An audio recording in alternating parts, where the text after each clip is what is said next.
through how to cut a VTuber today because I get asked about it quite often and I don't really show a lot of the cutting process because it gets kind of tedious and there's a lot of back and forth with me and the riggers near the end, so it's harder to stream because, you know, they have to be available for feedback, so I'm usually working on more than one project at once. But yeah, that's what I'm gonna do today. I will try to explain my process overall instead of like focusing on cleaning up every single piece. Oda, thank you so much for 27 months. I can't believe you've been subbed for so long.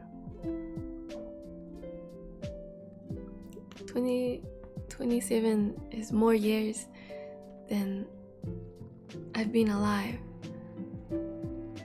It's a big number.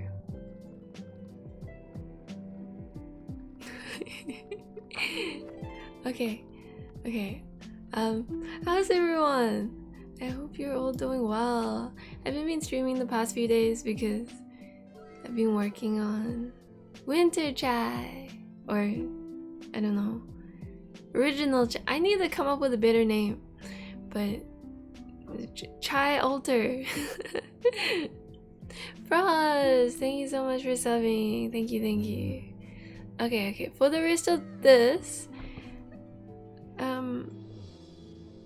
no, actually, I guess no. For the rest of this, I might just mute the event sounds for now and say thank yous at the end so that I can go through the tutorial.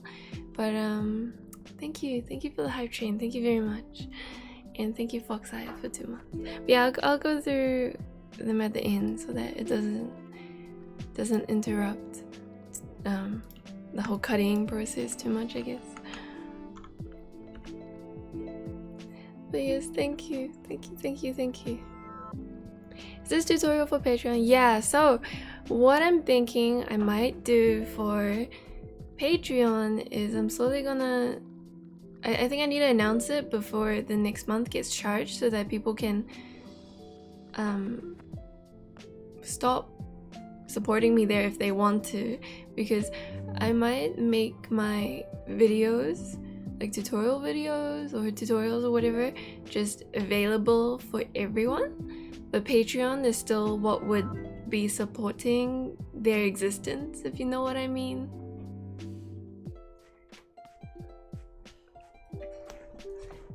But yeah, I think I'm more confident at giving tutorials now, so I'm more okay with uploading tutorials publicly, although it's not exactly my passion to make tutorials. So I thought I would start by explaining. One question I get asked a lot is if I draw the entire thing in one go, or like piece by piece, since you have to separate the pieces eventually. It's like, oh, why don't you just draw the pieces separately to start with? So for me it's because once I finish the artwork, I like to use a lot of adjustment layers or just special layers in general. For example, like an overlay layer, and it's gonna apply to everything. And I like using these effects at the end. Obviously this is quite exaggerated, but for example, if I wanted to apply a layer like this to every little piece, I'd have to copy and paste this overlay layer onto every separated piece that I've drawn. Whereas if I draw it all together, I can just apply it onto the entire layer, and then once I'm done with all these effects, I can cut them apart. So to be honest, it depends on your drawing style. If you don't use these kind of effects like curves layers I usually like to use the curves layer to add some more contrast, for example, to the whole thing. If you don't use these, then yeah, you can draw them piece by piece. It's possible there are some sort of plugins maybe for Photoshop which applies these layers to the whole thing, but to be honest, I like having everything on one layer. Well, this is after I've merged it all down to one layer, because it's easier to make like big adjustments.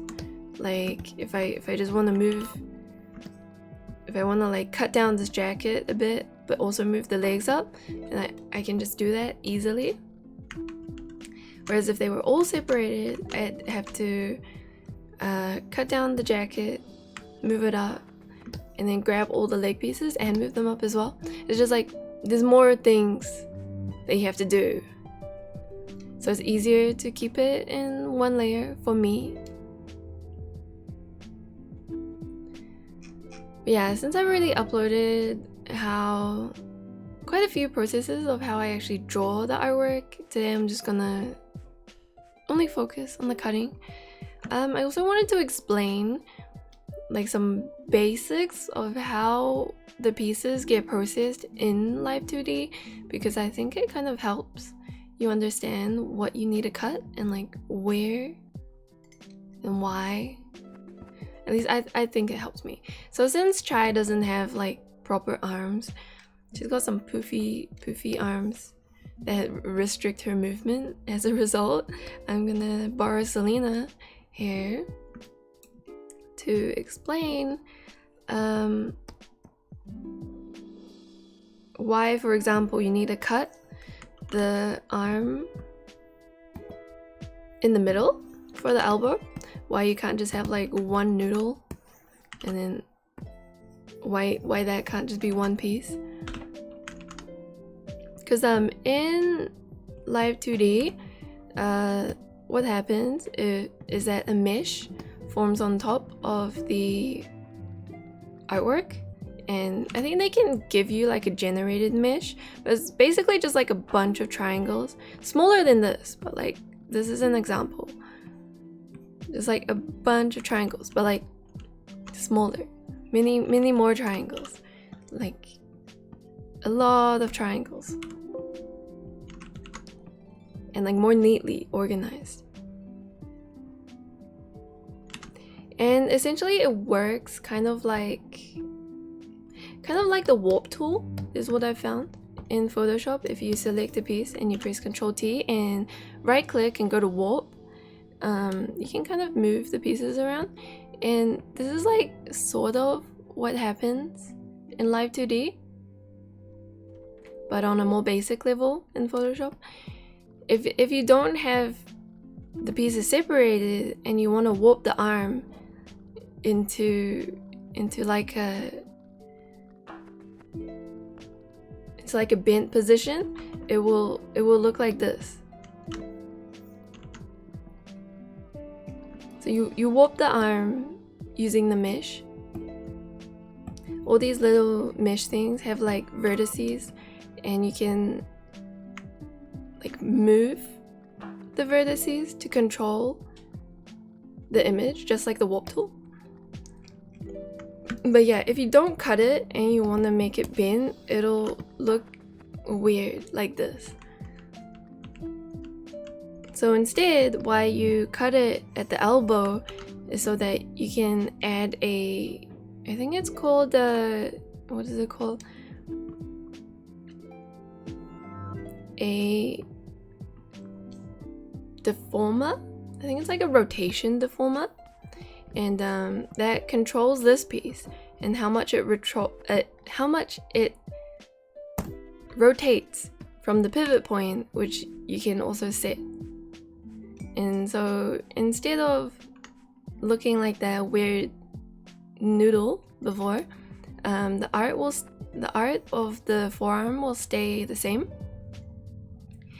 And I think what you do is you can adjust the mesh of the elbow and to make it look more natural when it's bent. But yeah, see when it rotates, there's this gap. There's this gap over here. Underneath the forearm. That's why you have to draw underneath the upper arm as well to join it together. Nana, hello. But yeah, so for example, this is how it looks if you don't draw underneath the upper arm. But if you do draw underneath the upper arm, so let me just copy. An easy way to do that is just grab this, copy, paste, and then grab the top part as well, copy, paste, and you automatically have like a little bit that's sticking out if you matched it up right. And so now you can turn it, and there's no gap anymore underneath it. That's the main thing. I think the rigger can move these pieces into place as long as there's no gap. As long as there's like artwork there, the rigger can join it together so that it looks more natural. I think that's what happens anyway. I don't have any rigging experience in Live2d, so I only know like the very basics from watching a 5-minute tutorial right before the stream because I thought it'd be good to understand. But yeah, that is basically how things move around in Live2d and why you need to draw underneath. I think the whole cutting process is actually quite... It can get quite tedious because even after you've finished cutting, sometimes you miss things until you actually see the model in movement, and then you have to go back in and fix more things, and it's not as exciting as working on just one illustration, I guess. Although I think it's pretty exciting to see your children come out, if you know what I mean.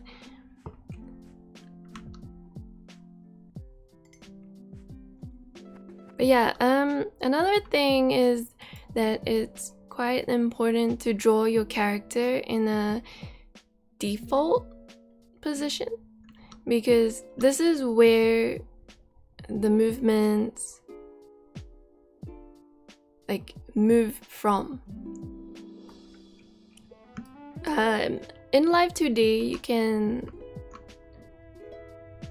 Okay, I don't know if I'm using the words correctly, but you can set parameters for each piece, and they'll have like a maximum X and Y movement. I think initially it's like X and then Y, but you can join them together to form a box. I think this is X, that's Y, and then your default position will be your default, which is like just how you drew it, will be in the middle, and you create the maximum movement from the middle.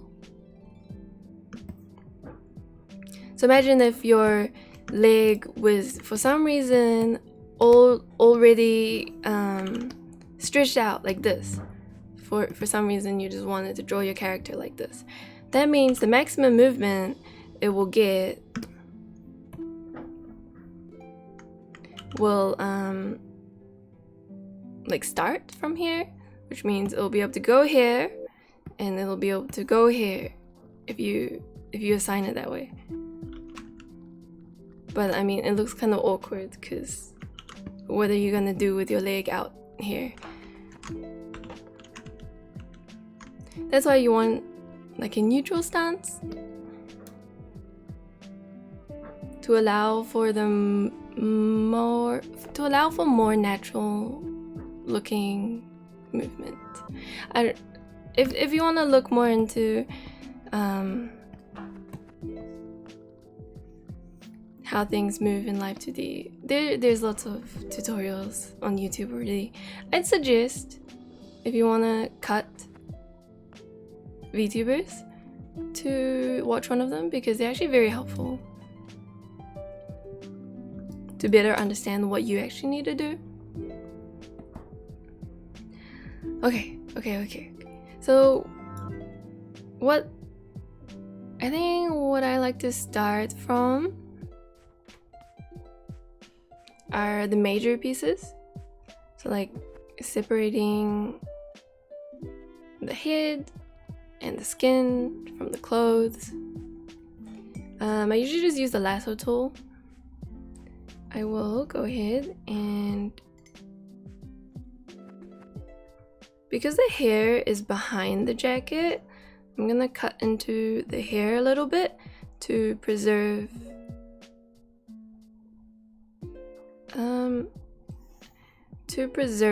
the jacket. I'm actually gonna cut off the skin from here.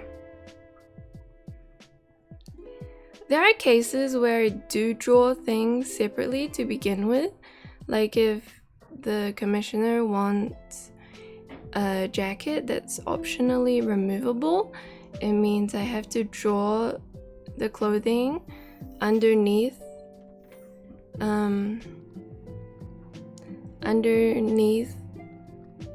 that jacket to begin with, and it's not that much hassle to apply like those big layer adjustments to, for example, 2 or 3 layers.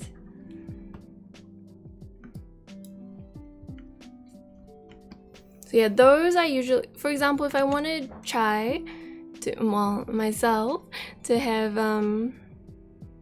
this outer jacket removable, I think I would have just drawn the outer jacket separately.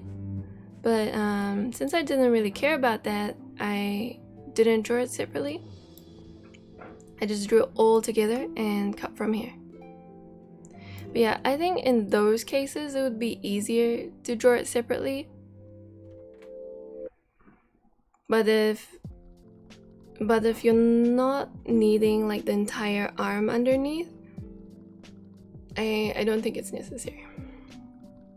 I think it's still better, at least for my style, to draw out the whole thing and then cut it. But yeah, so anyway, I selected what I wanted to select. I paste it, so now it's on a separate layer, and I go in on the layer beneath, and I have to erase all the edges because I gave like a little bit of leeway for the outline of the jacket by cutting into the hair. You could probably be more precise than I am with the selection tool, but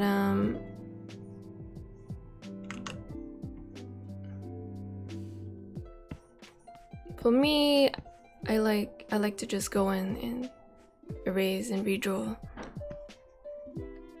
because I think you have to kind of clean it up and redraw it anyway, whether you're precise with the selection tool or not, which is why I just want to get the selection part over and done with. But yeah, I have to cut the chest skin out from her shirt because, for example, these ruffles are gonna move on their own and the shirt is gonna move different to the skin.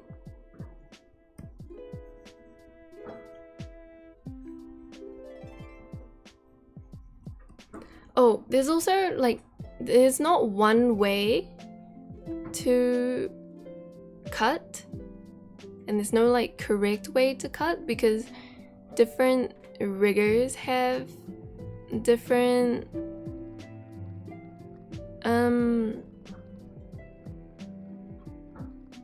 preferences as well. Some riggers will be more hardcore and ask, or like prefer to have more cuts so that they can add more movement in.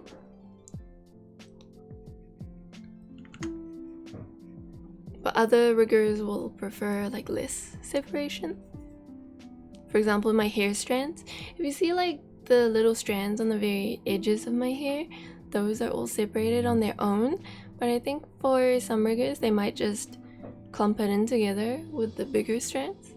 But then you wouldn't get as much of like a 3D and smooth feel.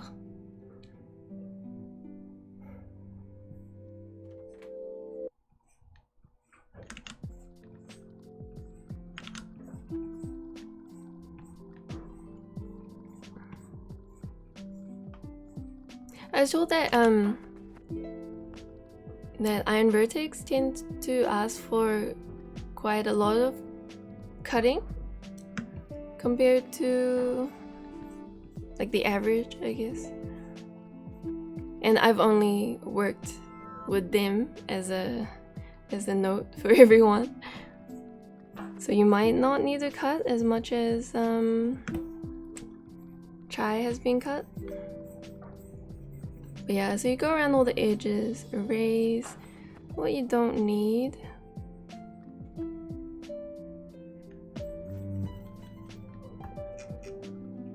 You can clean it up some more, but for this tutorial that's enough.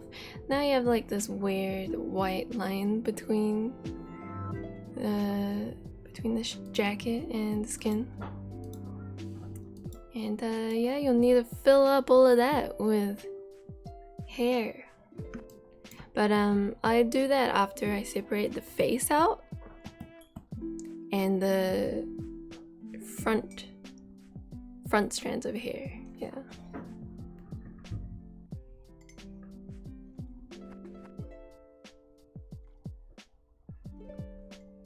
So these strands are all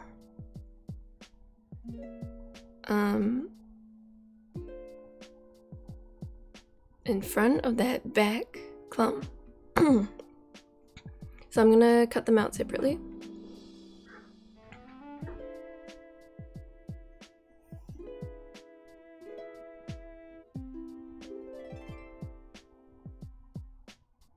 To be honest, the very back part of it here goes behind the like these big clumps of hair, but since they have to be separated anyway, I'm gonna cut them out. To add to your selection, just hold down Shift and draw with the magic wand. To take out from the selection, hold down Alt.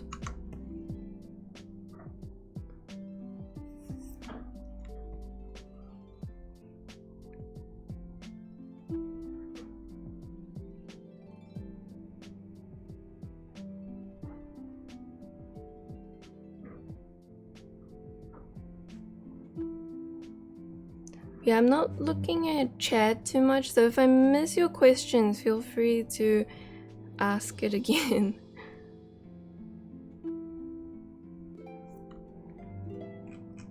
If you have anything you want to ask.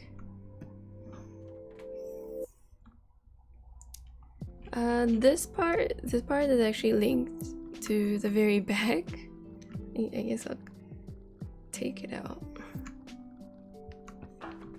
Pretty sure I linked it to the very back.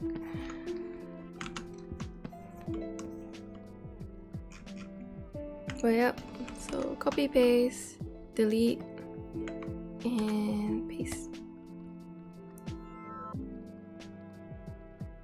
Now the front strands are separated, and the back hair and the skin are separated. And then I cut out the skin by itself.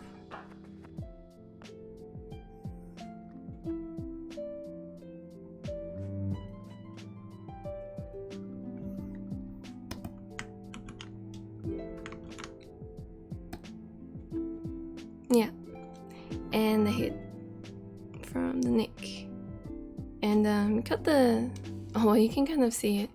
You cut the neck out from the body as well. This is actually a merged version of my already cut layers that I'm working from, which is why you can see the neck piece is in front of the shoulder blades.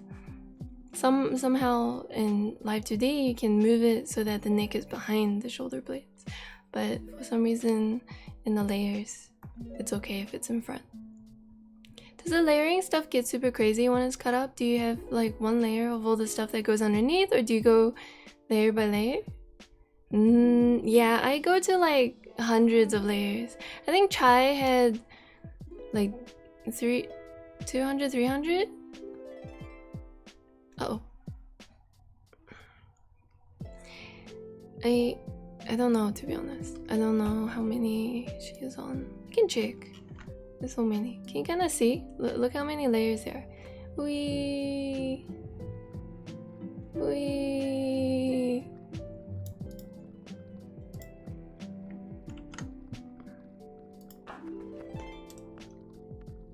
Yeah, you need a lot of folders. You have to organize the folders and name the folders as well if you don't want your rigger to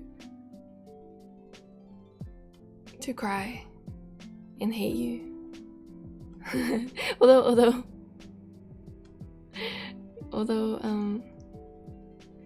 the IV manager does a lot of my folders and naming because they know how they want it.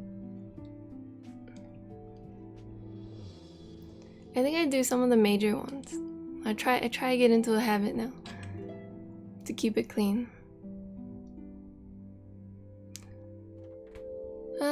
Okay. I draw parts separately, but they get so confusing at one point. Yeah, it does. So one thing I've actually found that's really helpful for VTubers is composite layers. Is that what it's called? Layer comps. No, layer comps. So I'll put layer comps here so you guys can see.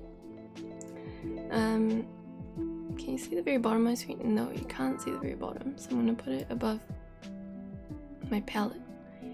Alright, so I'm gonna add a layer comp right here. I'm gonna call it all because everything's visible right now, and it saves this. Right now it saves what layers are turned on. So you see the eye over here? It's toggled on. You can also turn on the positioning, which I like to do because it's very handy. I'll show you what it does in a second. So I just refresh it so that it adds the positioning onto the all layer comp. And now if okay, so what you do is you move it with the move tool, or if you're on a brush, then press Control and hold, and it will use the move tool as well. So you can either switch the move tool, move things out. Like for example, I want to work on this one hair piece, but I want to work on it outside from the face over here.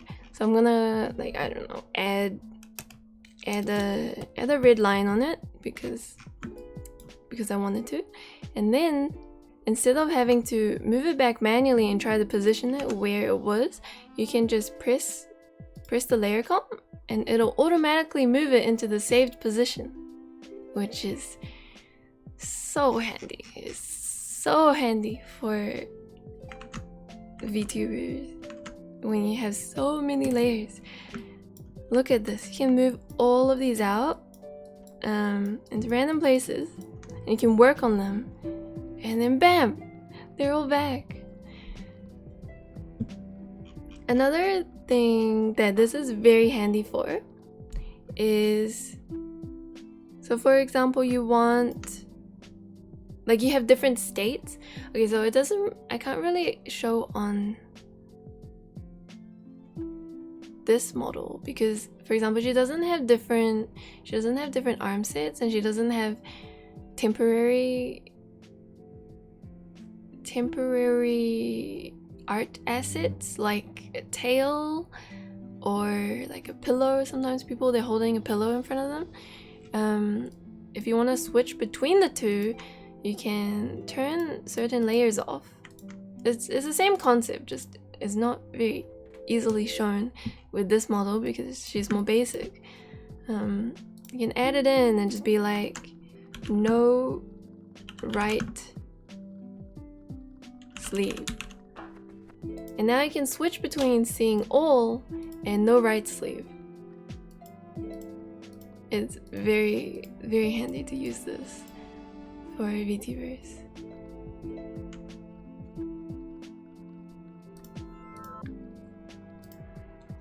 Okay. I'm gonna do like a rush job on the filling and cleaning of these so that you can kind of see how I do it, but obviously just add some more love and care in your head.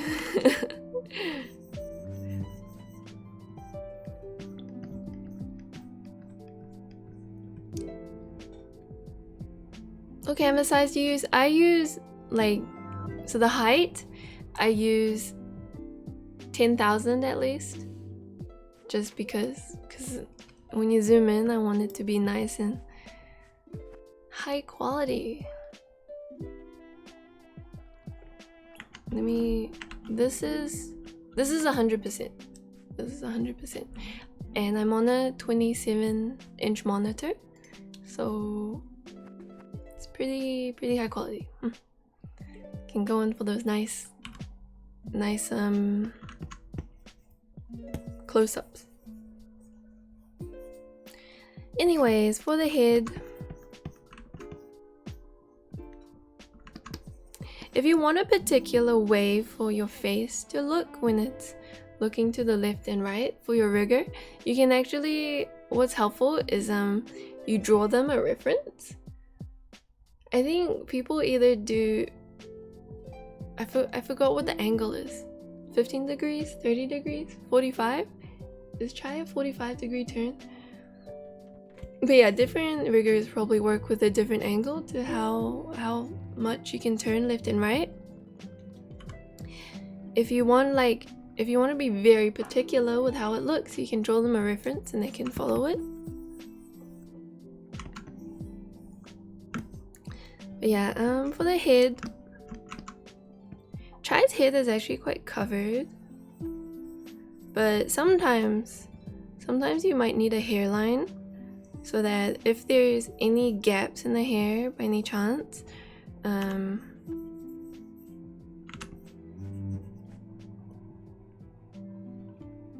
hairline as in, like, for example, let me bring her hair back. So pick her hair color, and I'll just fill in her forehead with the hairline color, so that if there's any gaps in the hair, it'll show this color and not the skin.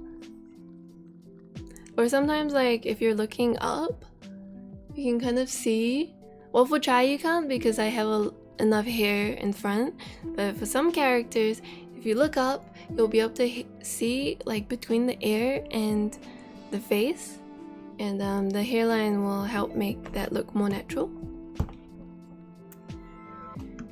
What I do for the face is I usually cut out each eye, like all of the facial features, one by one.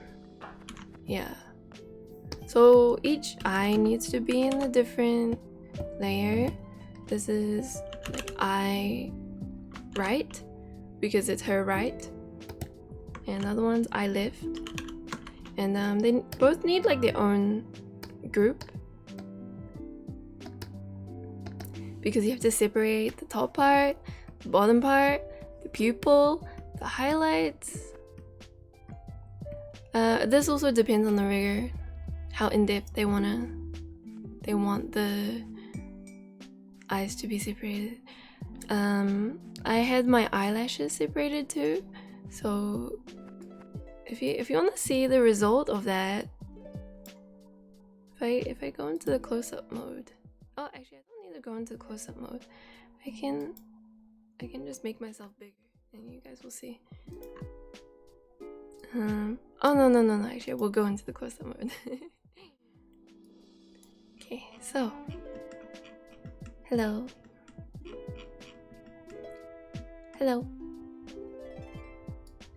Hi. But can you see my eyelashes? They actually fake 3D. When I look this way, they're turning this way. When I look this way, they're turning that way. Do you see? That's what separating them allows for.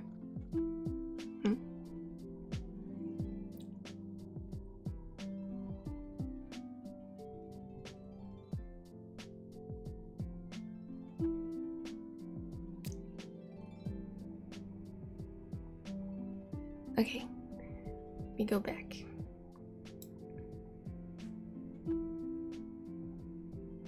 Satisfying eyes.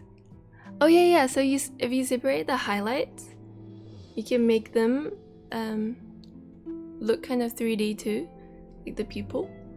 You see how it looks? Is the word concave? The highlights add to that effect.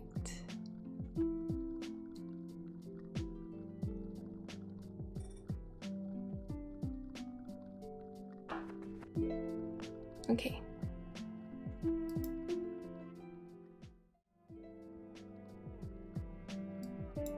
Oh, I'm still really big.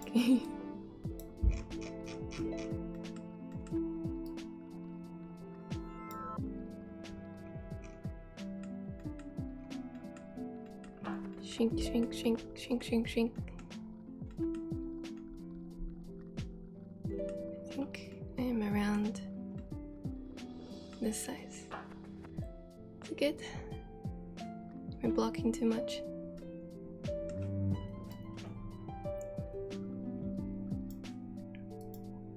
But yeah, this kind of thing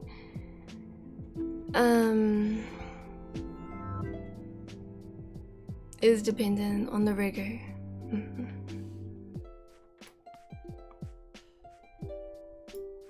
That's why it'd be good to like talk to the rigger on what they expect to be cut out.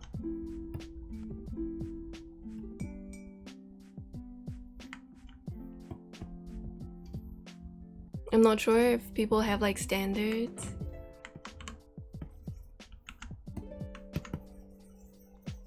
But yeah, after you cut out each piece, you need to fill in the eye hole. And so I've realized that you also, if you want the skin to have any kind of default blush on, you need to put it as a separate layer.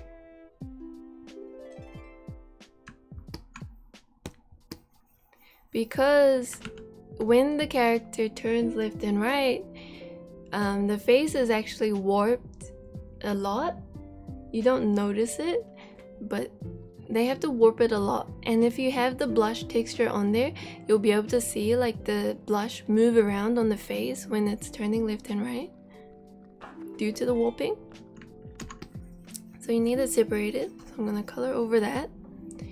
And the nose can be cut out. Just my nose, I'm not sure how other people cut their nose, but my nose has some skin on it. And the paste and name it nose.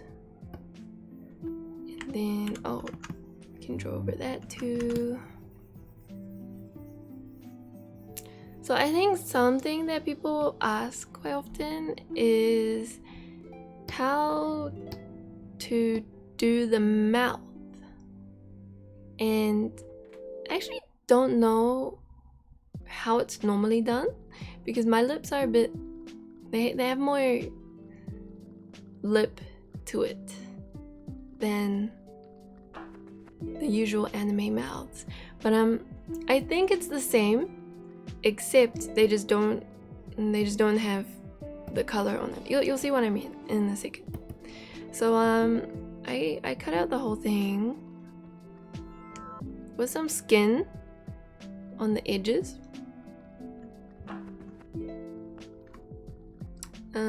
To the corners of the mouth. And copy paste, and this is the face layer, right? So for the face layer, I'm just gonna fill in that hole quickly, and okay. This looks funny.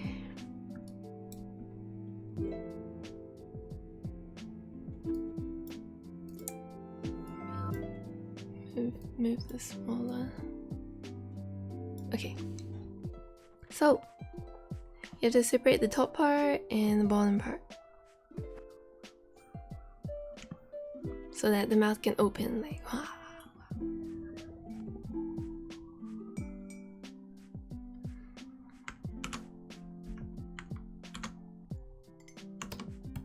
gonna put them in a group to organize it. I'm just gonna group the entire like face stuff into one. But yeah, it's good to keep your layers organized, otherwise you're gonna get confused. And name everything. This is the only time where I actually name my layers. As someone who does not name their layers. Okay, so what you need for my lips is you separate the lip color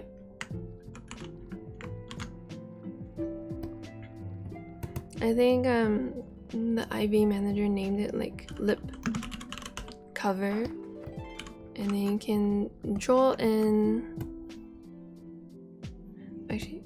actually wait, don't delete it, just paste it on top. Lip cover, and then just lock opacity and color it in. The skin below the lip color actually needs like the line that creates the mouth. And what the skin around the line does, like all of the skin, it covers up the mouth inside. So you actually have to draw that as a separate layer too, the inside of the mouth and the tongue. And then these skin pieces cover it up and are warped around to create the different mouth shapes.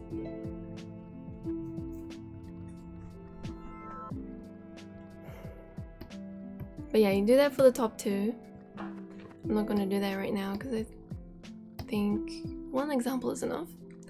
And then you can do the mouth inside. So I've been asked about the mouth inside as well. You do like a big kind of hole. I'm gonna draw it on top of the lips. Okay. There we go. Top.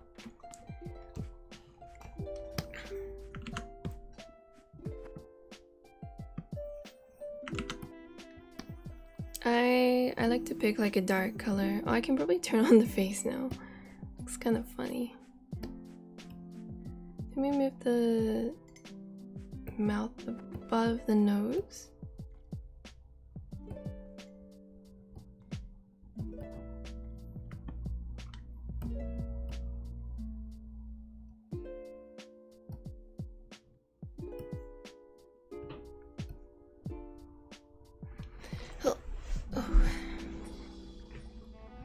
Oh, it's getting so hot in here.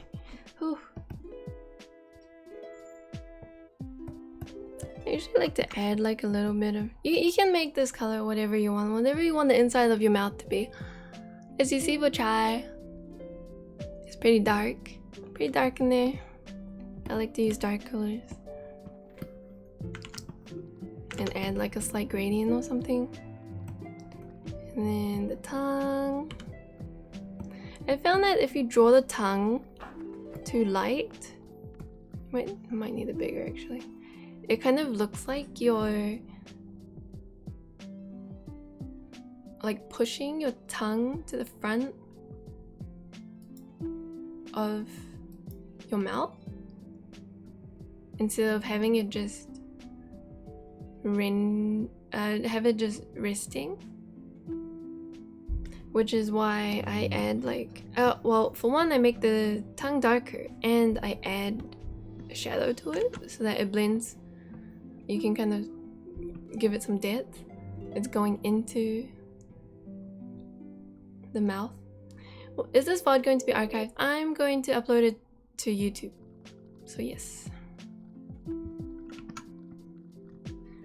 I'm considering editing it, but I'm lazy and it might never get uploaded. It might never get uploaded if I decide to edit it. So maybe I'll just upload it unedited.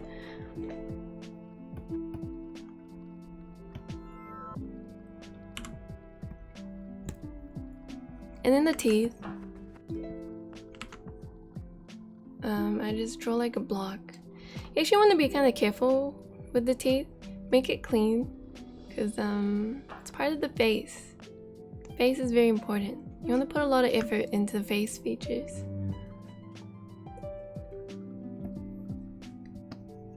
I like to shade in the edges a little bit. I don't know if it actually does anything. I haven't looked too closely. I think I kind of just looked at the result and I'm like, oh, it looks alright. I'll keep it like this. But yeah, I tend to shade the edges of the teeth a little bit, because teeth, it's not just like one straight line, you know. Oh, actually, if you're going with like a more basic anime style, then maybe you don't need the shading. But my style is like got a little bit more shading than the like anime style. But yeah, you can just leave it like this. Teeth, tongue, hole, mouth hole, I don't know. And that's it for the mouth. It's not too bad. You want to put the eyebrows on a separate layer as well. Actually, I think it's easier if you draw the eyebrows in full and then cut it out.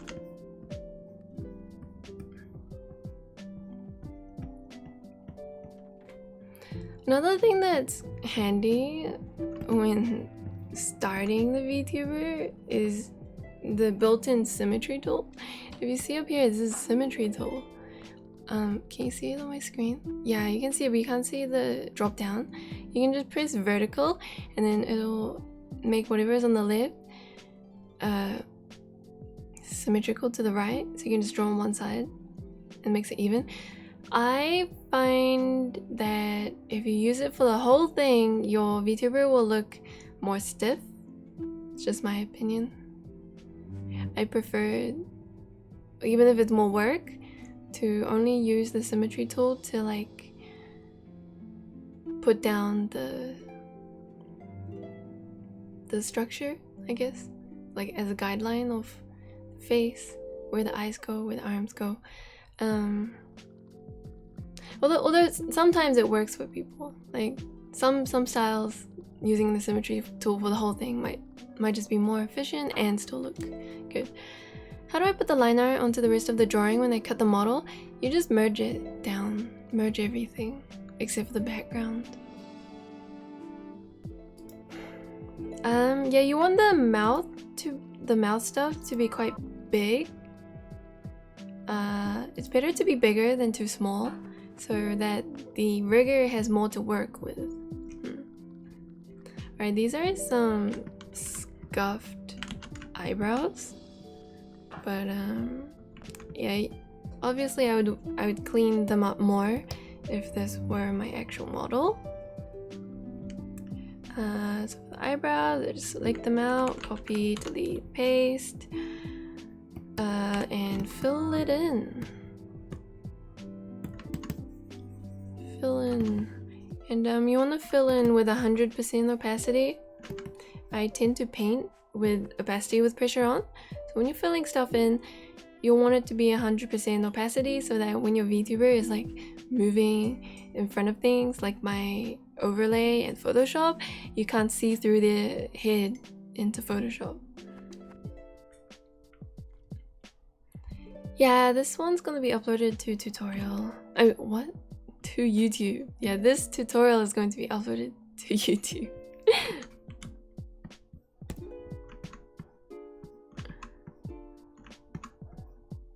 Feel free to ask any questions. I will try to answer them as I go along. Like, I'm gonna cut it quite roughly because I think it's more important to show how I'm cutting the entire body rather than how to detail the art. I would normally spend a lot more time patching. Like this is very rough. From here it might look okay, but sometimes people like to zoom in on their VTubers, so you want to patch everything. You want to patch everything, even if it's going to be hidden under hair. If you have a rigger like Brian who likes to make everything super jiggly, that eye is going to be seen. That eyebrow is going to be seen. Oh, the hair doesn't even cover the eye, but yeah, this eyebrow is gonna be seen. So you gotta make sure everything is looking good. Okay, so I put the hairline too low in this case. To be honest, Chai doesn't need the hairline. It depends on the design. Yeah, I put the hairline too small. I think I drew the head quite small as well. I might need to make it bigger.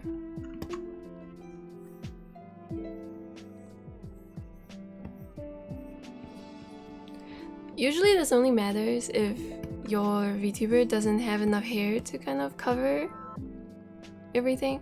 Chai does, but I thought I'd add in roughly how I draw it anyway, in case you have a VTuber that does need the hairline. Something like this.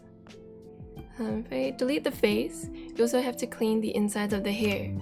So you want to erase all these skin parts that are sticking to the hair.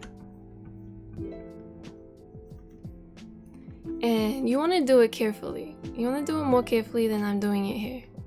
Spend a lot more time doing this. It's tedious, but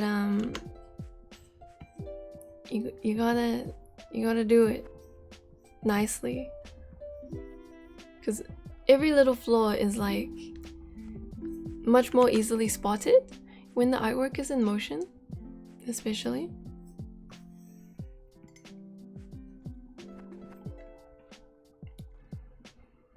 Oh, I need some drink.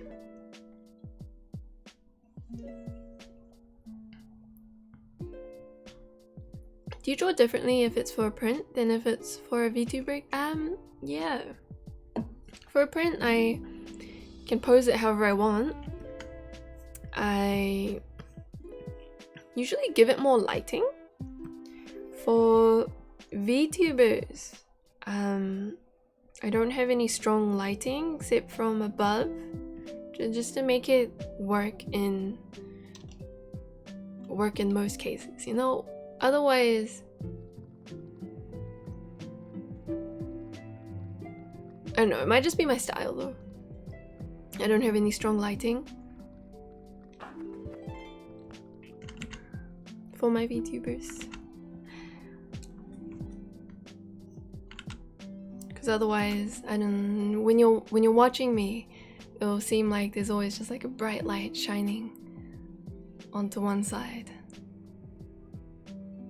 I think as like a model that you want to be able to use in many situations. Like, what if the person one day wants to be in a nighttime scene for whatever reason, and you got some bright highlights coming in from the right? Yeah, VTubers, I have to draw much more cleanly, much more bigger, and I have to prepare, like, I have to think about the fact that it's going to be cut up and animated. Whereas if it's an illustration,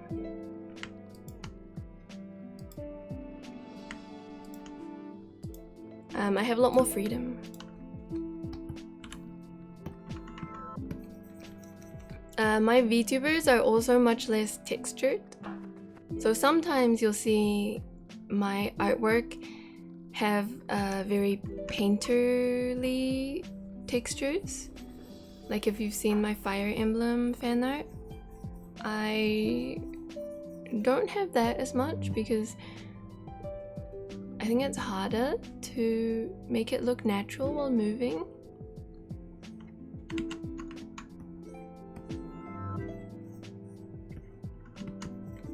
Yeah, this is the back hair. I think for my back hair, what I actually did is I had like a rough version of how I wanted the back hair looking. And the reason I drew it so spread out is so that, because the Chai was my first VTuber, I didn't really know how Live2d worked or physics worked. I think if I had decided to draw her hair more straight, I could have like more similar physics to Calliope from Hollow EN. So it'd be more like flowy and in one piece. I drew Chai's hair like this because I wanted her hair to be visible. I thought that if I drew it straight down, I didn't know whether the physics would be enough to let it be seen as much as I wanted it to be seen. But in the end, I'm still pretty happy how Chai's hair turned out.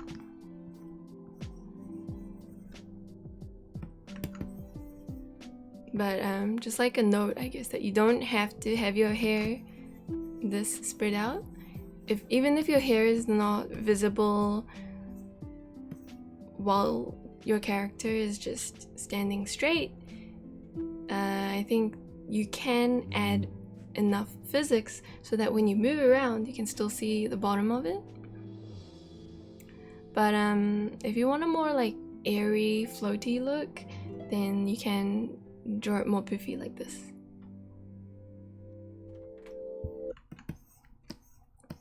When I was drawing Chai's hair, I had a rough version first, and then when I separated it, I cleaned it at the same time.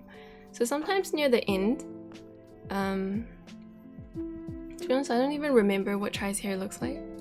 Let me have a quick peek. Just turn off all of these.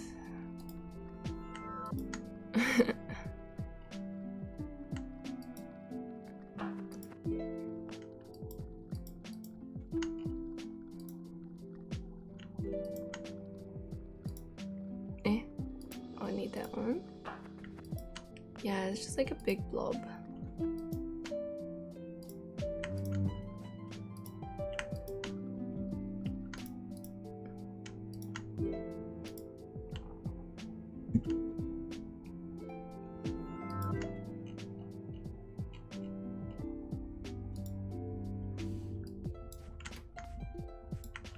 Oh, okay, never mind. My top piece and the bottom piece are separate. Yeah, okay, maybe it might be easier to just show you how I've separated the hair for Chai instead of roughly redrawing it. So for the look I currently have, I'll just give you guys like a close-up look first at how it moves. I'm using Photoshop to draw. Let's zoom in. Haha. Wish, wish, wish. She's actually got a lot of layers going on. Do you see how like it kind of moves in waves? So the top layer moves first, and in the middle, and then the last. Creates a very like blowy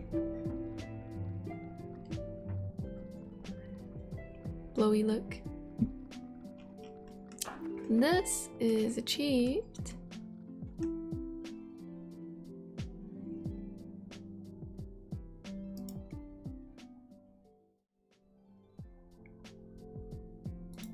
make some smaller. this is achieved by separating it into sections and and strands.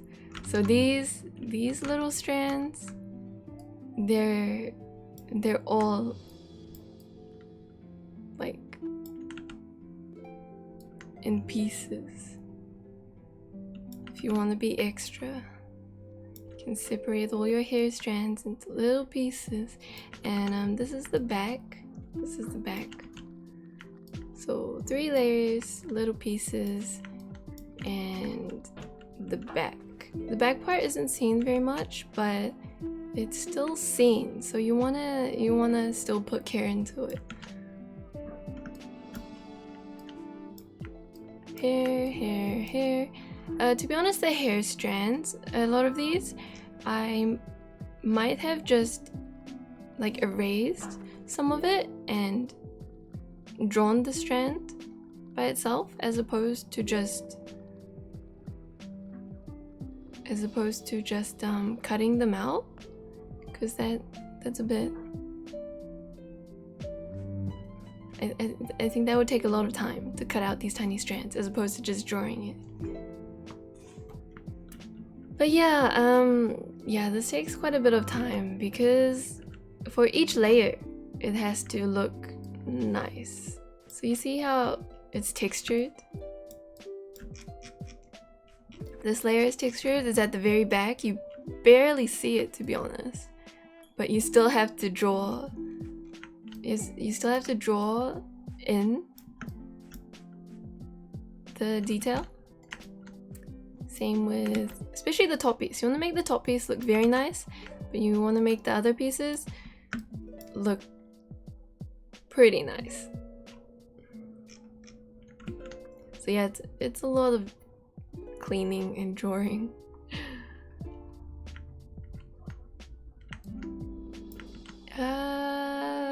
Yeah, okay, so for my top hair, I think the top hair is actually relatively basic. Just 3 pieces for the front, one side. But for my updated chai, they actually had me like separate each of these little strands as well,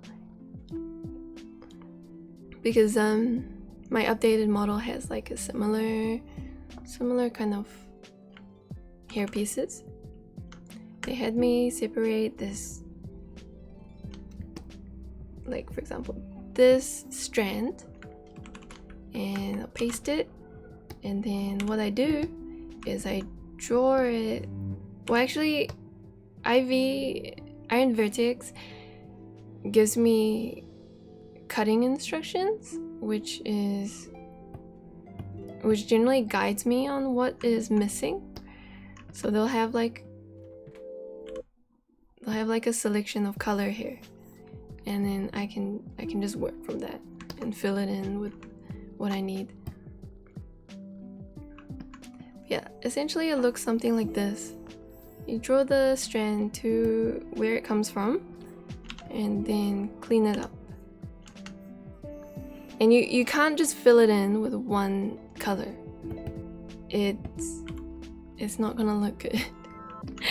You have to actually go in and give it an outline, give it lighter parts, darker parts, however you would normally draw this strand if it was on top. If it was on top of other things. So you clean it up, clean up all the edges, and you have to fill in the original piece as well.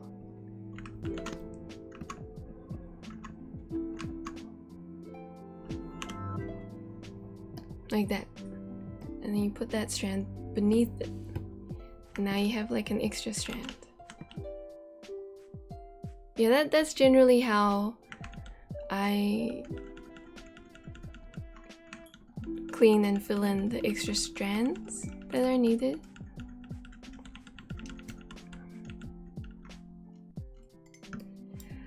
You also have to think about how the pieces will look when turned,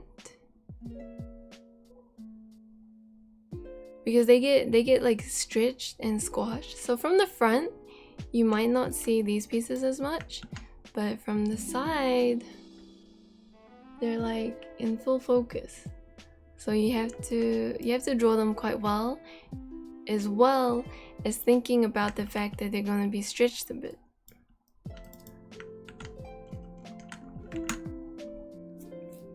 Some hairstyles get quite complicated, like Selena's hair was super complicated. I needed help, like understanding what they wanted from me. For example, I think it was this strand. Why aren't I selecting anything? This strand is like a banana, and from the front, well, it's not like a banana, it's more like a watermelon, like a very long watermelon.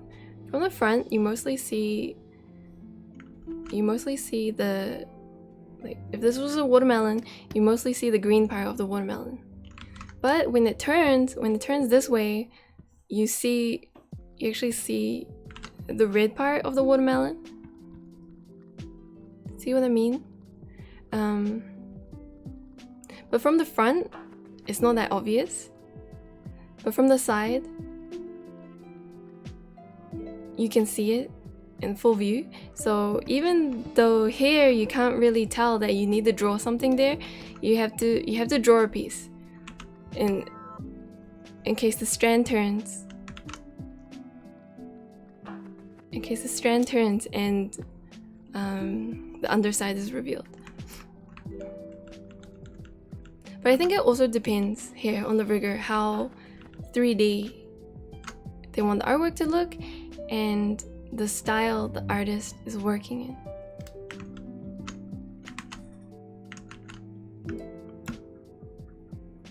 For her hair, like this blob, it was actually separated in quite a few pieces. So like when I cut out the hair, I tend to think of what's underneath it in like a 3D setting. So if this is a bulb at the top and there's like some other bulbs at the bottom, if you take out this bulb, you get like a little cave, and the cave is darker because there's less light showing in.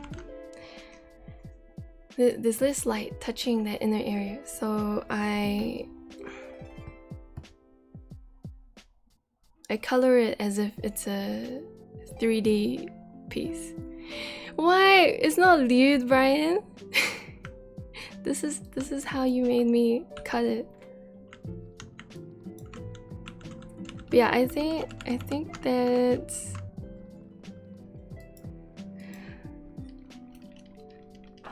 it's getting hot. No, don't do this to Selena. Leave her alone. Stop it. Why is Brian here? Now he's gonna watch as I misinform all of you.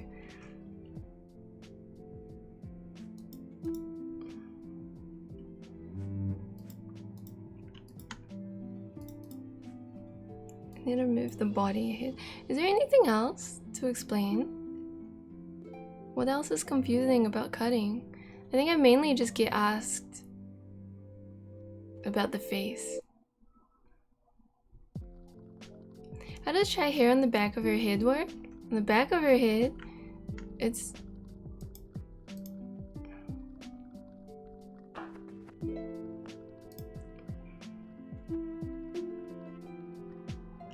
it's just like, it's like a little blob. And then if I'm looking up, it goes down. And if I'm looking down, it goes up. It's pretty basic. Face is the easiest though. I don't know, I think it's not straightforward to everyone.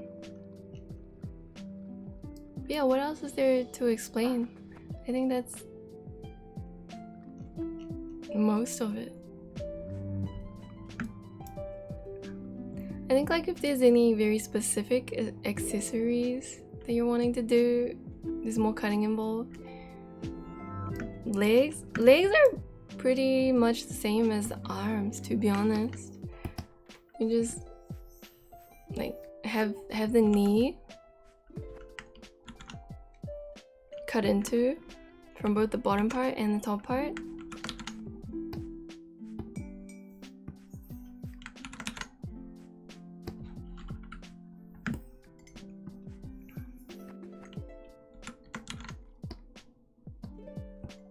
So it's kind of like this, except obviously you remove the jacket and draw underneath the jacket. How many cuts does your hair have? I think I have... Are we including the little strands? My hair, I have all these little pieces. Sometimes people don't draw this, but her hair actually like kind of twirls around to the back of her head. Will this tutorial be available on Patreon? I'm gonna put it on YouTube.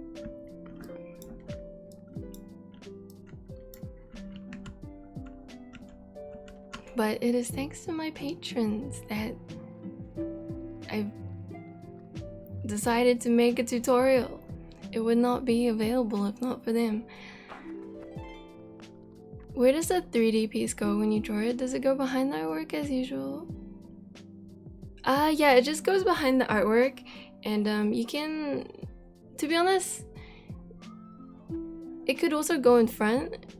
It doesn't, I don't think it matters where the piece goes. I think the rigger can move it around.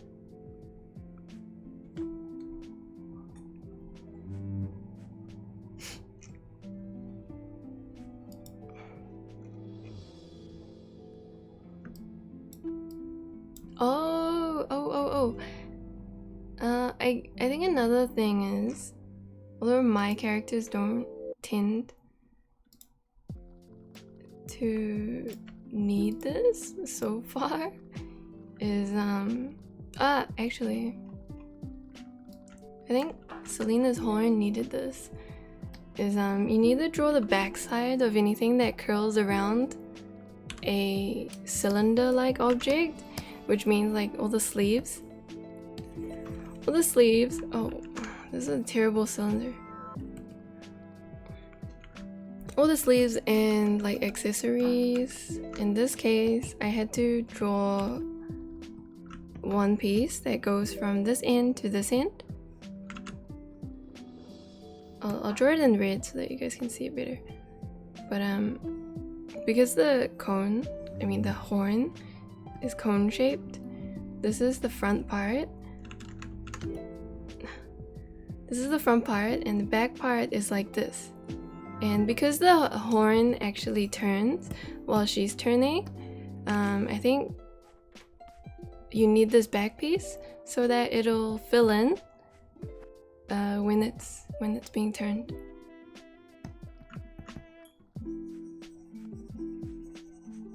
Same for like, so these are like the less obvious pieces that less obvious art assets that you need to draw in, which you can't see immediately.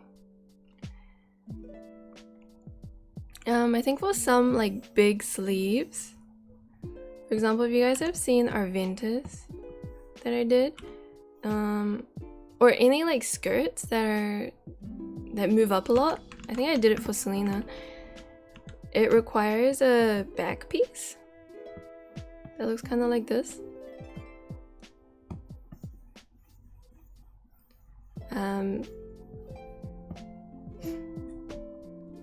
Yeah, I think that's just so if the skirt moves up, you'll see the back of the skirt. How would you see the back piece of the ribbon on her horn? So it's when the horn is moving. So this is all the movement the horn has, right? I'm actually guessing here because I don't know exactly what Brian does when he works from it.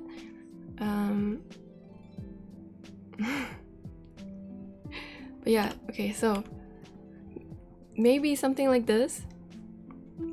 So from the front, you just see what I drew, this thing. But in the middle, you'll see like a little bit of it on the edge. Would you recommend using a symmetry tool to make the process easier? I used it was a bit overkill. I'm not sure if Brian ended up using it. Oh, okay. Oh, Soy, you have a Twitch account. Hello. Okay, I guess it's not completely necessary for like little accessories, but I think you do need it for big things like skirts.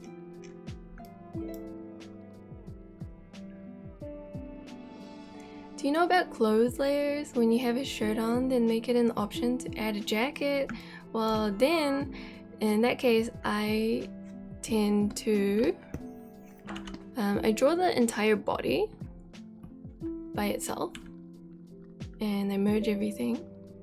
Well, yeah, I draw what's underneath entirely first because I know that she's gonna need the underneath artwork, and then I just draw the jacket on top of that. This is a horrible jacket. This is the ugliest jacket, but yeah, you just draw it on top and then you cut it out and clean it up as with everything else, and you just have it separate to what's underneath. Just have it on top, but you also need to cut everything else. So if the arms of the jacket are gonna move, you're still gonna need to do that thing where you cut the elbow but also have the underneath of it filled in. Omochi, hello.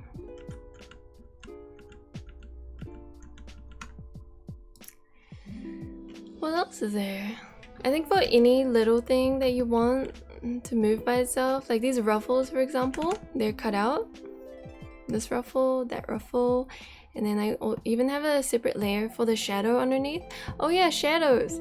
So if you want any shadows that can move, do I have any moving shadows? Oh, if you look under my hair that goes in front of my body, you see these like two strands? They have shadows underneath that move with the strand. You need those on a separate layer.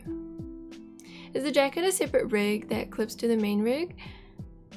I think it's done separately. I don't know about the specifics. Oh, the mouth. I already did the mouth, Brian. Taro, hello. Welcome. I hope you had a good stream. Hello, Boba Raiders. I'm currently explaining how to cut Vtubers today.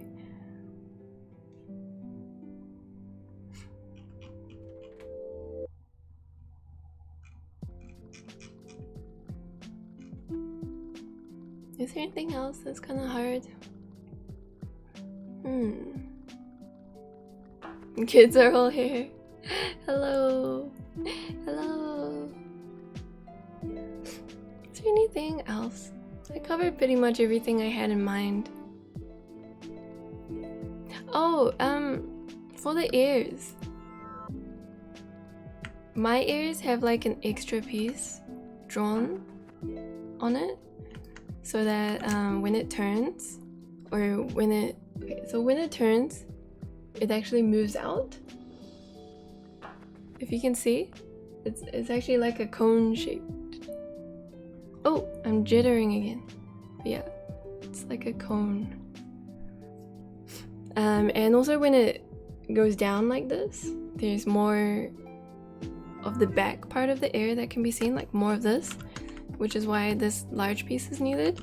Because if you don't draw the large piece and you try to warp this little piece, the art will get more like funky looking. It's like less clean. You can see the line art gets thick and thin, but instead I think what he does is like at a certain point of when he needs the skin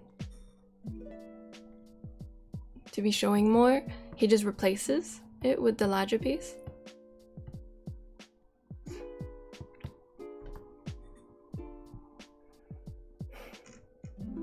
Oh, and ears.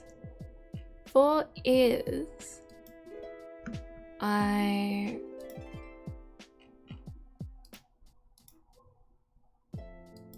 started, I don't know if it's fixed here. Oh yeah, here's the shadow of the face. It's separated. Looks like a little bob cut. Let me find the ear. Oh, I think this is this the old ear? So I used to draw ears like this, but I realized that it's better to draw it so that it can connect to the face skin. So if I put the face skin here and I want to put the ear on top, it's better to draw it so that oh, I think this is one of my older Photoshop files. Cut chai. What software would you recommend for beginners? Clip Studio, Paint, or Photoshop? I think Photoshop is more convenient to do VTubers in because of the layer comps, but Clip Studio Paint is also really good. I just use Photoshop because I'm used to it, is all. But yeah, I recommend making the air colors link up to the face, so that when you turn on a model where you don't have like all this front hair that Chai has, it will look like the air is actually on the side of the face as opposed to always behind the face. Because imagine if you're like looking this way.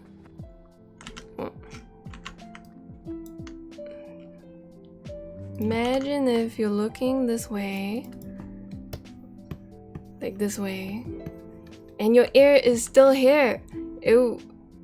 It's just kind of weird. It's like your ear is constantly stuck to the back of your head. But if you color it so that it can blend in to the skin, then the rigger can assign it to like the side of the face and it looks more 3D. Yeah.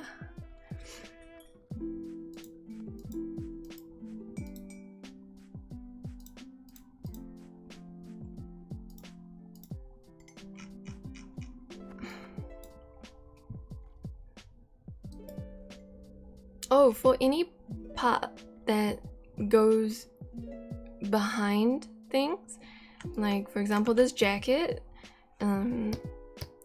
it goes behind the arm over here, but it's in front over here. You need to separate the front part to the back part. I will show you what that looks like.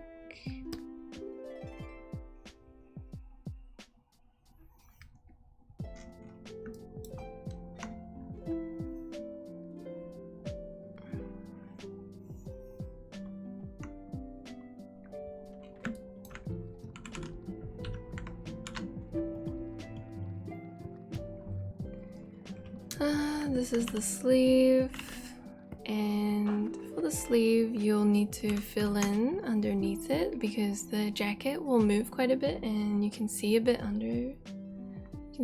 underneath what you can see from the default position.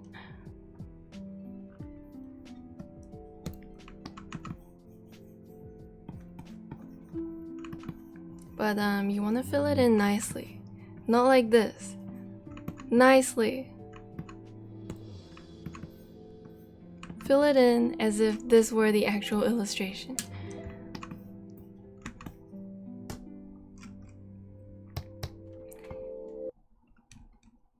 So you have to grab, I think I separated it like this.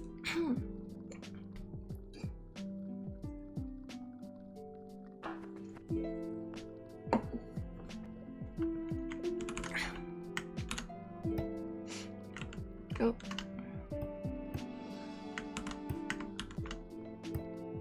Yeah, I separated it so that this little corner piece is behind. And you have to draw quite a bit of it so that when it moves, just in case,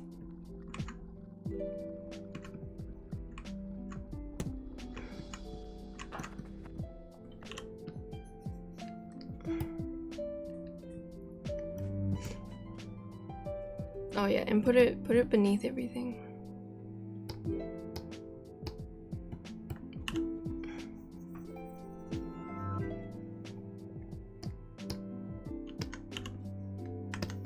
But yeah.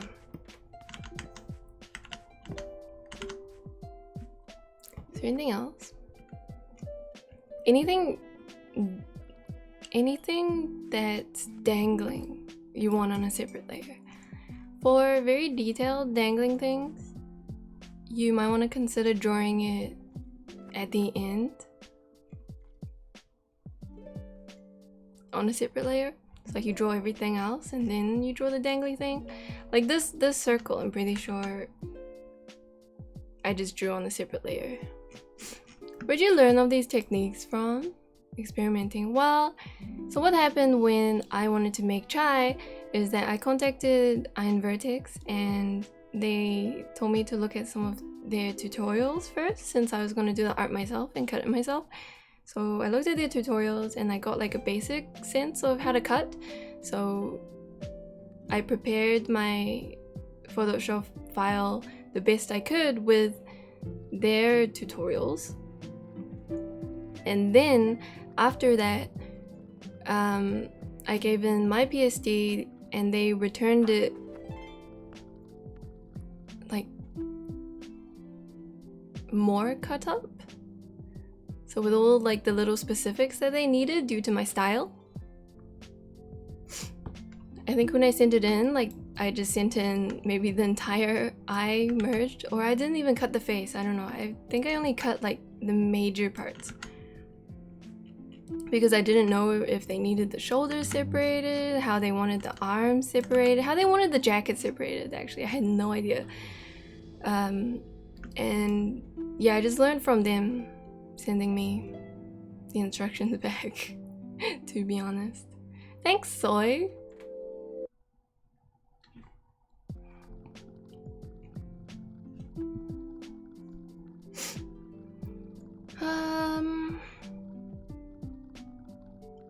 Don't think there's much else.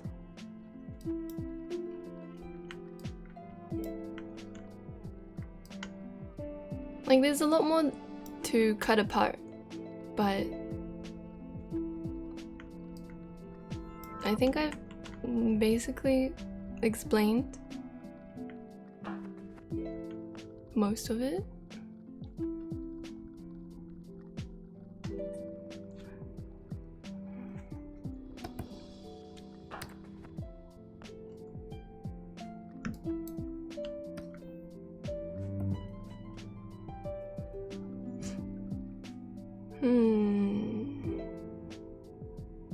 Cutting seems like so much big brain. Having to imagine parts you can't usually see seems hard.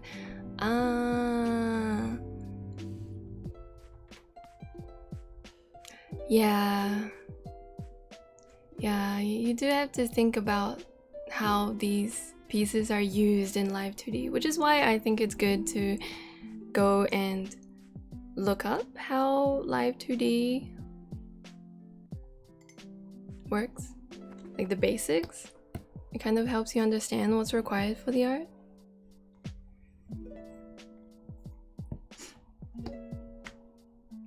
I think I haven't shown like how I shade underneath the hair, so I will do a quick demo of that too.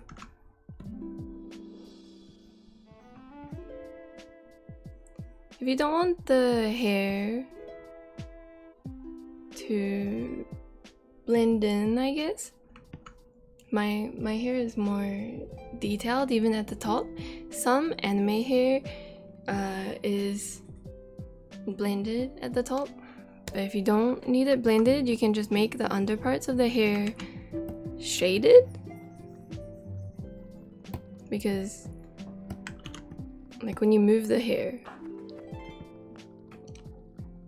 it'll still be dark due to the shape of the clump. But yeah, you can kind of like imagine what the underneath is gonna look like if you move the top piece off it a little bit.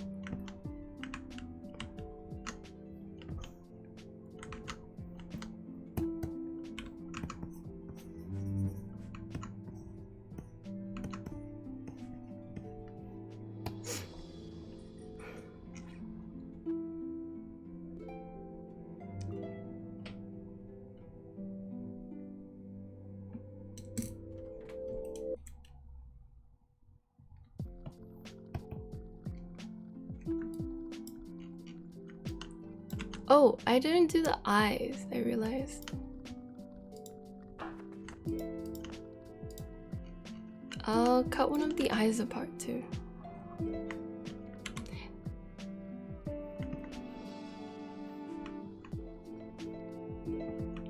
So since it's kind of messed up, I'm going to clean up the eyelash first. And I think I have,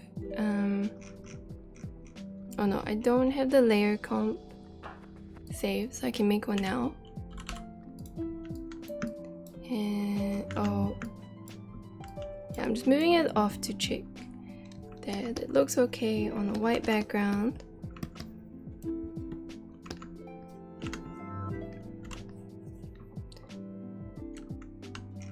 Actually, I transformed it, did I? I didn't. Why? Oh, it worked. It worked. It's fine. The music is a custom piece my friend made for me. For the eye, you want to cut out the top part. I think it's different if you have a more basic, well, not basic, like a cleaner style.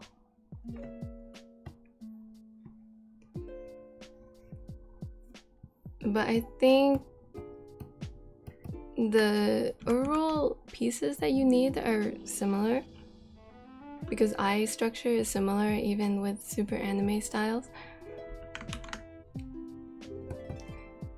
So I cut out the top part, the side, and the eyes are actually pretty tedious. They require a lot of work, but they are what is focused on.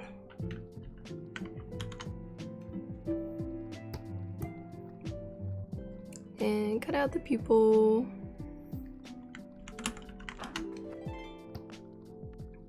And then you're left with the eye white.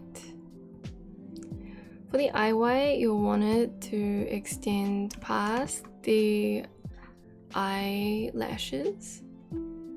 How long did the entire process take for you to cut everything? Oh, many hours. Many hours. Especially the first time, because I was like, what am I even doing?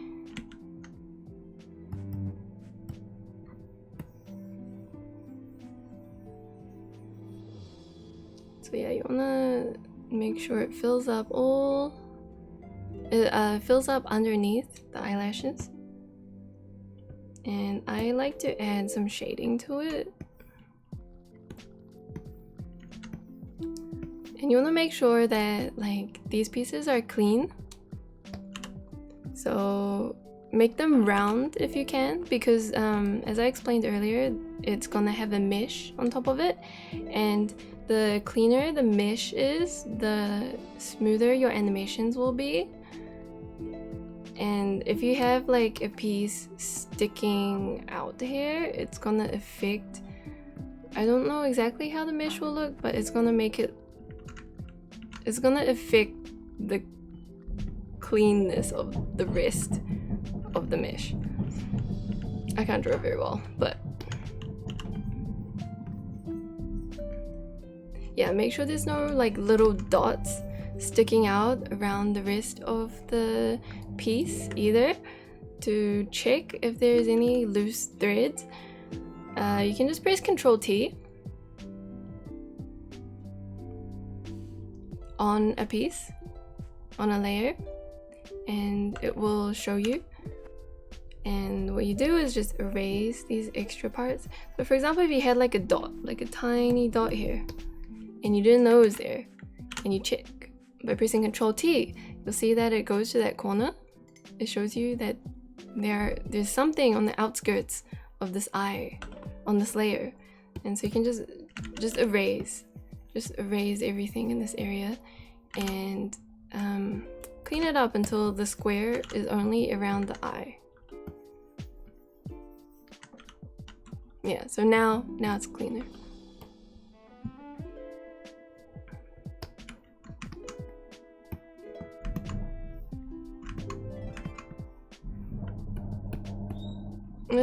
For the pupil, I think it's kind of obvious, but you need to fill in the rest of the pupil.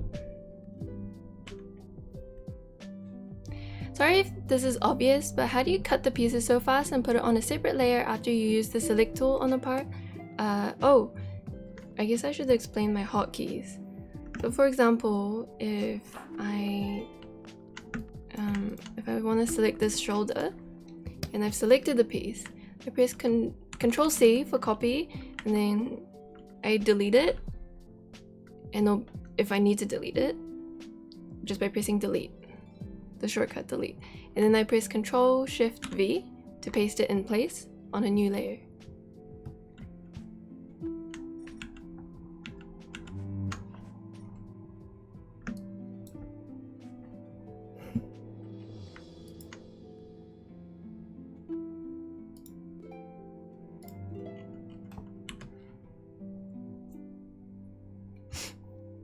Do you have any advice for first-time artists starting digital art? I think the main thing is just to not stop.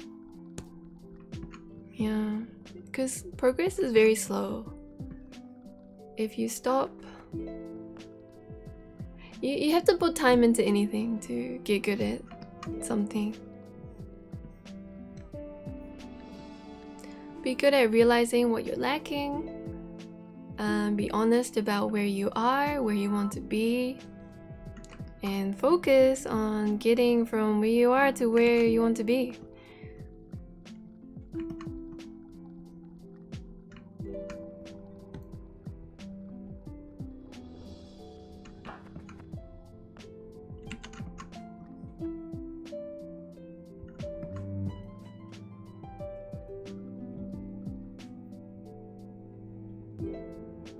Yeah, after you draw in the pupil, make sure it's between the eyelids. And now you have the eyelashes, the pupil, the eye white, the bottom eyelashes separated. And you want to make sure they're all clean. So, oops. Just gonna update this layer comp. Move the eyeball out to a darker background, or you can make a new layer beneath the eyeball and fill it in with some sort of color and clean up the edges.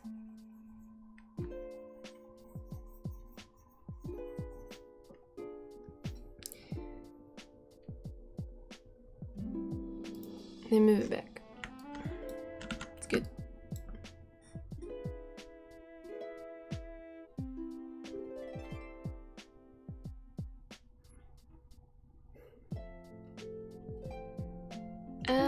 Let's see.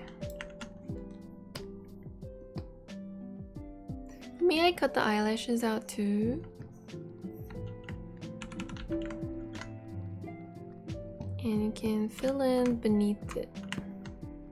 Sometimes filling in can be very tedious. Like the eyelashes, they're so complicated when you fill them in.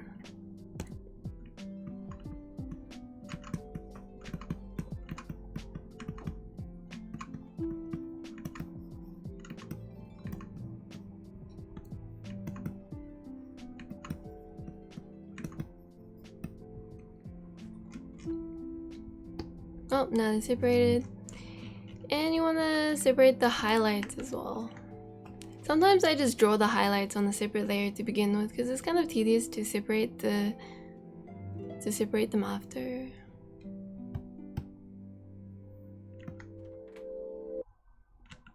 You also want to make sure the eyelids don't have like remaining pupil parts or eye white residue stuck on them.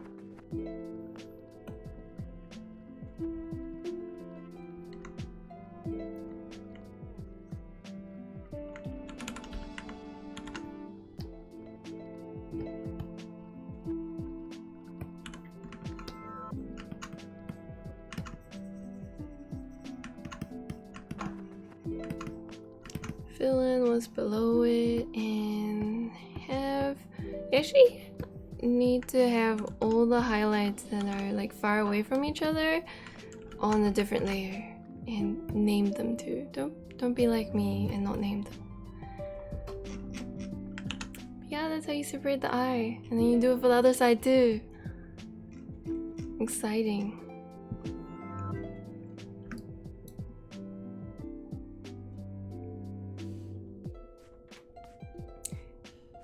Yeah, I think that's all I have to say for today's tutorial.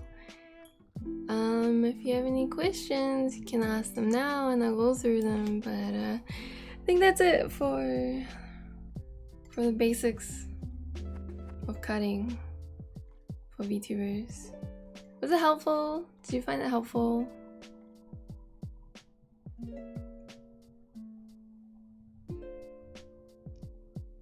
I'm glad it was helpful, Angel Nebula. Oh, it's hot. Clea, hello.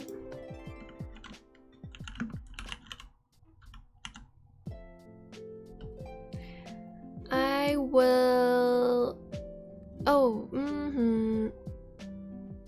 why the highlights of the eye need to be separated? I showed this before when I zoomed in, but it allows the rigger to create a 3D effect on the pupil. You don't have to separate it, but if you want to be extra, you can separate it.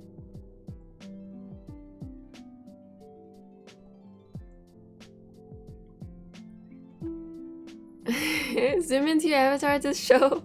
Brian wants me to show it off. Alright. I'll do it again. I'll do it again since my dad commands me to.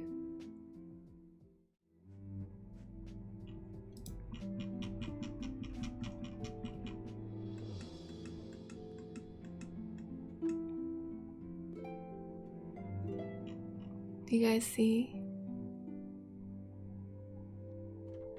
See how 3D my eyes are?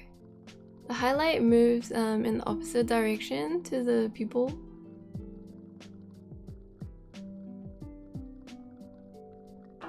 Iris? It's called the iris? Is the pupil the middle part? Or is the pupil the color part as well? The tongue? Oh, the tongue is 3D too. I didn't notice that actually.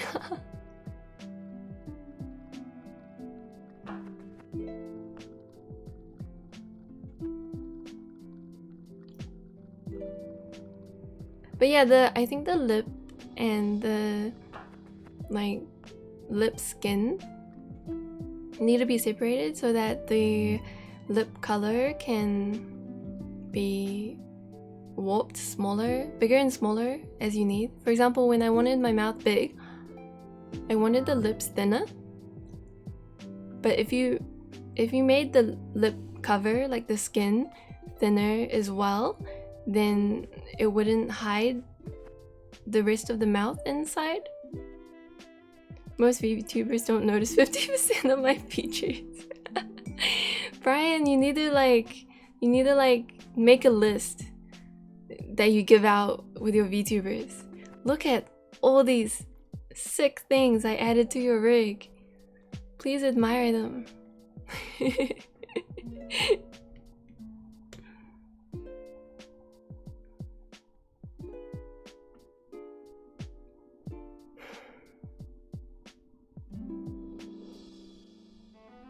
Pupil is the center, iris is the color. Ah, okay, okay. I see.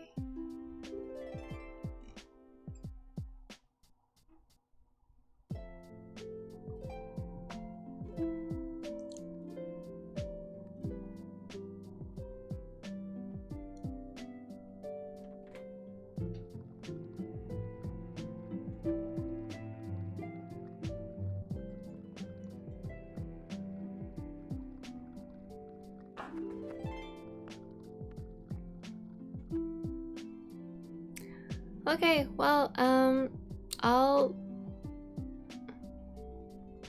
upload this VOD to YouTube. I should really cut it up to show the important parts, but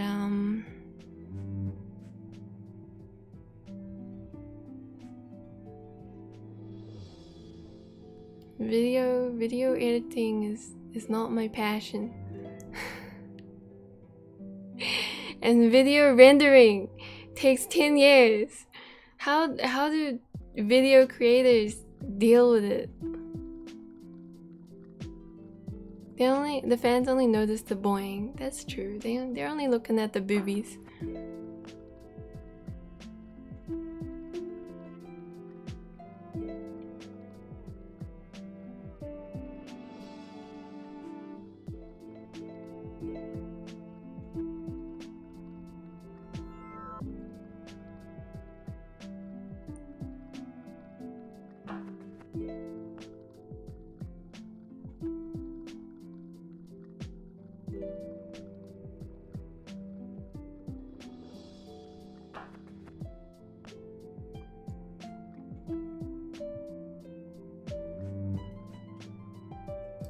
Okay, that's it.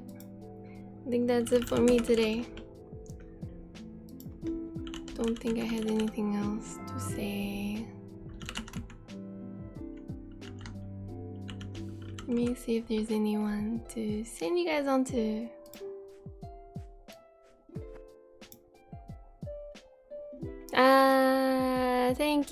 Thank you to all my Patreons at patreon.com/Yeko for allowing such tutorials to exist. It's all thanks to them.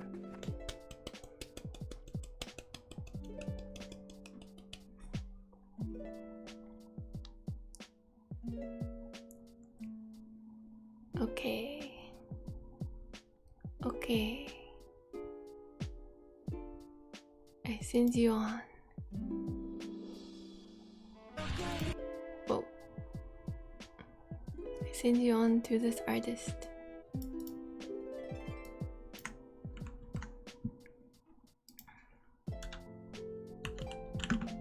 Bye-bye. Bye-bye.